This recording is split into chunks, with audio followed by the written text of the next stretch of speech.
Hello everybody, my name is Nomad and welcome to the ultimate guide to getting to round infinity in zombies. Now, round infinity refers to any round you want. If you want to go to round 50, round 69, round 100, round 300, you can do that with this technique. But with this technique, there is no sitting on spots that might be patched, using the ring of fire, camping with a ray gun, none of that.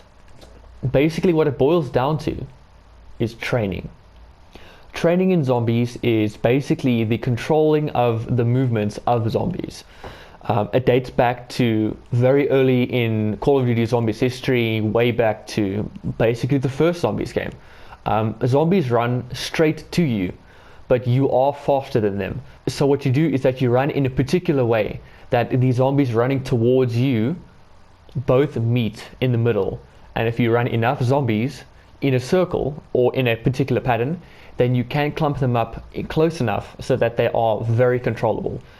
And zombies that even stray a little bit outside of the main horde will eventually get back together if you know how to train properly, which makes zombies very easy if you don't make mistakes. But what was most challenging on certain maps in previous games was that there weren't any large enough areas in order to train very effectively. Certain maps have spots that you can train which are the most effective spots to train. But in D-Machine, it makes it so much easier for us because the actual spawn point is the biggest spawn room possibly in any zombies game in history. So that is the main room we're going to be working with today. But before we get into the actual technique, I want to talk about class setups and your loadout.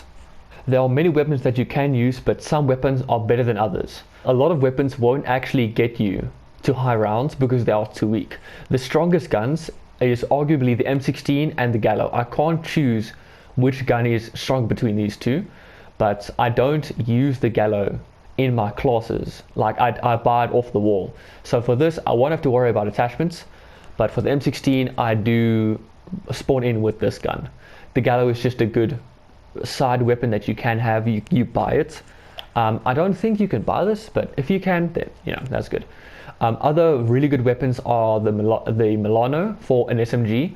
The Hauer is also a really good shotgun, but I prefer the Gallo. And the AUG is apparently also really good. Weapons that you're going to want to avoid completely is the special weapons, melee weapons, and launchers. These are completely useless. Do not use them unless you're going for the Dark Ether camo. The field upgrade of choice is going to be the Ether Shroud, and the reason I chose this is because it actually makes you invincible after a split second of pressing L1 and R1 if you're on PlayStation 4. And the good thing about this is that it gives you time to run away. If you activate it to tier 2, it gives you even more time to run away. But what's most important is that you are invincible, so it saves you if you make a mistake while training. So since I use the M16, let me show you a few recommendations for class setups. This gun is not fully upgraded as you can see, but I will show you what I prefer. So for the optic, it doesn't matter what optic you do use, just use them all and pick your favorites. For your muzzle, I don't recommend you use any silencers because they do decrease bullet velocity, which you do need. I highly recommend you keep your bullet velocity high, avoid anything that decreases damage range or bullet velocity. So I would recommend either infantry compensator for recoil control or flash guard so that you can get your scrap faster. For the barrel, I highly recommend you take task force. However, watch out for certain weapons such as sniper rifles. This task force barrel on this gun, it's not about the pros. The pros are amazing. It's about the cons. So the cons is decreased recoil control on the vertical and horizontal. But other weapons such as sniper rifles, it decreases magazine ammo capacity, max starting ammo capacity. You need those. So do not take targeting barrels if the cons decrease your ammo. You need ammo. That's the most important part of the strategy. So if you can't use the task force, then use whatever you want. You can either increase armor damage, fire rate, effective damage range, but just make sure you don't decrease effective damage range or bullet velocity. For the body of the gun, these are all actually pretty useful. It basically rotates between hip fire accuracy and increased salvage drop rates. You can choose either one of these for the maximum, but if you want a little bit of both, you can choose the Ember sighting points. I think the most useless is the SOF target designator. You don't need reveal distance, just avoid this if you can, put on anything else than this. For the underbarrel, I highly recommend you take the patrol grip. Now, the sprinting movement speed is up by 6%. Here it is upgraded by 10%, but you're taking away movement speed, shooting movement speed, and aim walking movement speed, which you need. So I highly recommend you just go with the patrol grip. It does the job. For magazines, it doesn't matter what gun you're using except for sniper rifles. Make sure you use the biggest magazine with fast mag. If it doesn't have a fast mag, just put on the biggest one. You're not going to have to worry about aim down sight speed because you're going to make up for it in the handles. So for the handle, I was a little cautious in picking the airborne elastic wrap because it does hit your shooting movement speed, which you do need up. So rather go for the serpent wrap with a very good 25%. Anything that will slow it down, it's going to pretty much cancel it out. Sprint to fire time, don't worry about that. You're going to be stopping to turn around. You won't need sprint to fire time. For stocks, put on the SAS combat stock, and then if you don't have it yet, put on the tactical stock until you unlock it. Just a quick note, look at the blueprints that you have to see if you can't cheat your way into getting new attachments. So let's say the Western Front actually gives me a 54 round mag, whereas if I didn't have this blueprint, I wouldn't have had this massive magazine. I would have had to stick with the 45 round. Which is, it's pretty nice, just look out, okay? Moving on to skills, you're going to want to spend your Ethereum crystals, which are earned by getting milestones in zombies, let's say round 10, round 15, round 20, and so on. You're going to want to spend them on the perks first.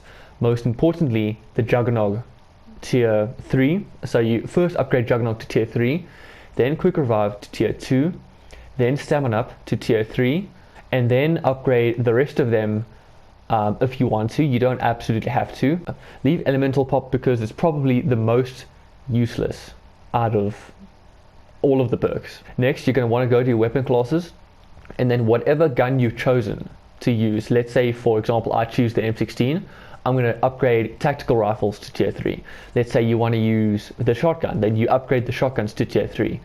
You do these for any guns that you're going to use. So leave out all the weapon classes that you're not going to use. You can upgrade them later.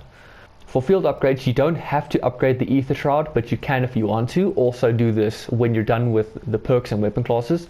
As for ammo mods, just like the field upgrade, you don't have to upgrade Sorrow Freeze, but you can if you want to tier 3.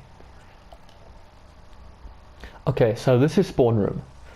Spawn Room is the best training spot in the history of Call of Duty, in my opinion. Basically, what you want to do is train them in this huge area next to this little mini Shrek swamp. In a circle, clockwise or anti-clockwise, obviously sprinting, and then just basically train them. And if you see a zombie in front of you, you can either go through the horde or around. What's so great about this spot in particular is that there are so many routes.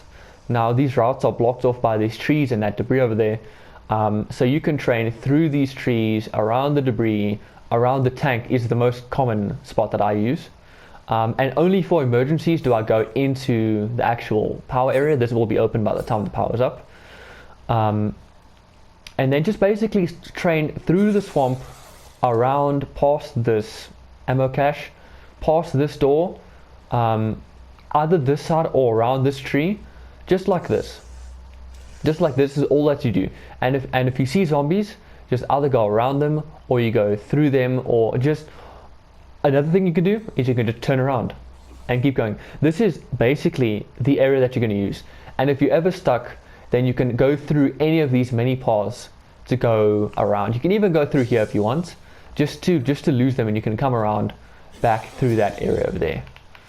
For this strategy, you're going to be using this area mostly, but if you need to run away in order to kill the zombies, you can run past this fence to this door, not very close to the door, because if you back up you might get stuck somewhere, and then turn around and shoot them.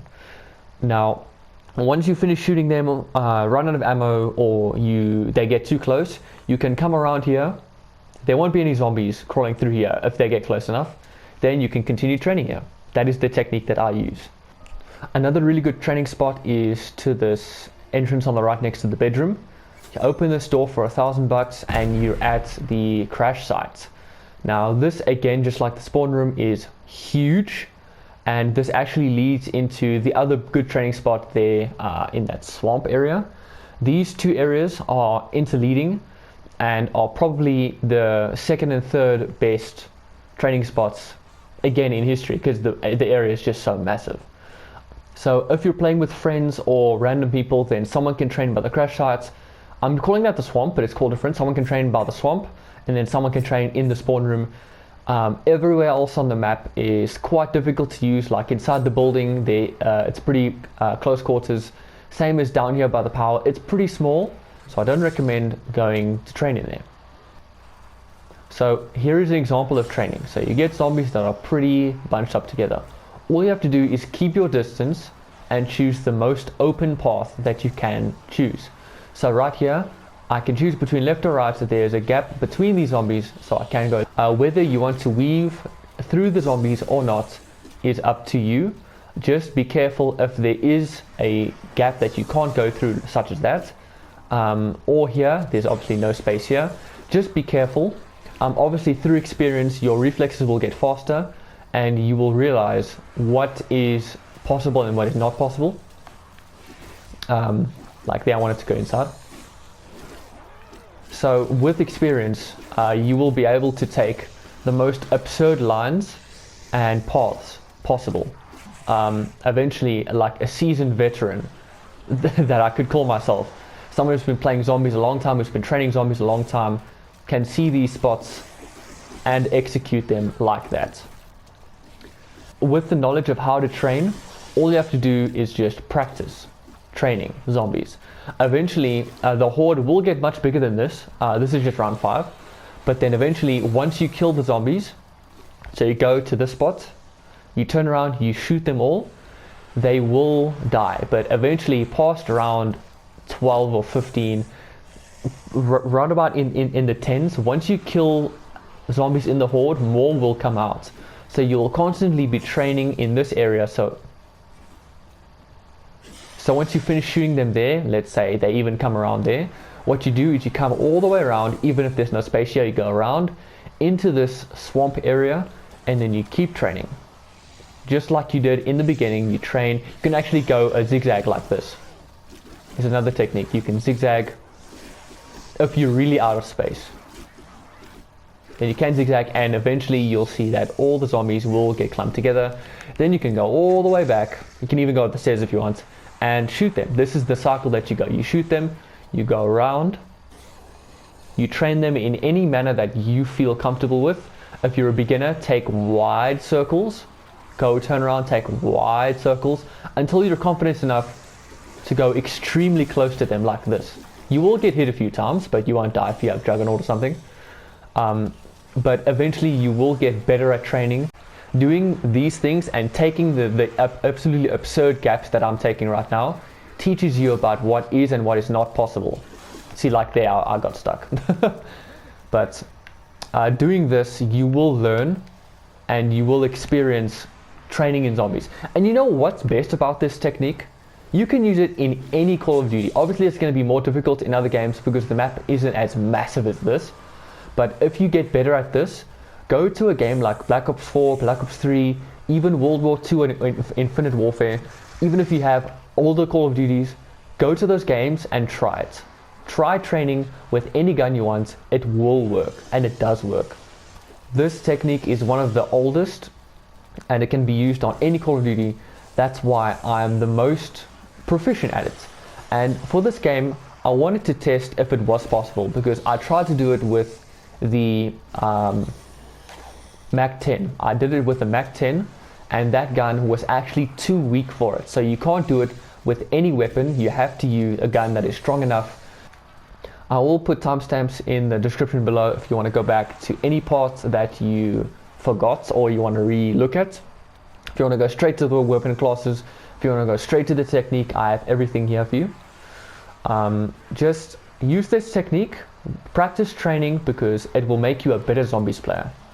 Just like the decent zombie player that I am. I'm not going to call myself good, because I know there are better zombies players than I am. I haven't seen many zombies streams, but I've tuned in and those guys are pretty good. But just this is the technique that I am going to use. The highest that I've reached is level 44, and I did die many times because I made stupid mistakes by actually going out of this technique. If you want to see this in action live, I stream on Friday nights. Not sure what time zone you're in, but it's at 8 o'clock for me. So yeah.